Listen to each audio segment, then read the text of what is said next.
જય શ્રી કૃષ્ણ. કૃષ્ણ કનૈયા લાલ કી જય. આ કીર્તન મા બાપ માટે છે ને છોકરાઓ માટે છે. દીકરાઓ, મા બાપને સાચવજો. આ કીર્તનમાં શબ્દ સમજા જેવા છે. ગમે તો લાઈક કરજો અને સબસ્ક્રાઈબ કરજો.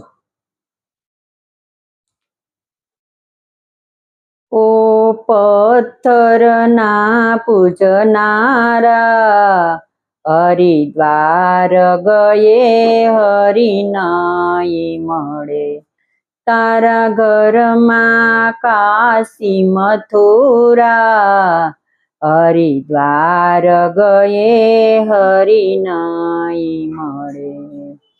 68 તીરથ કરનારા, માવતરના કાઢે વારા. માવતર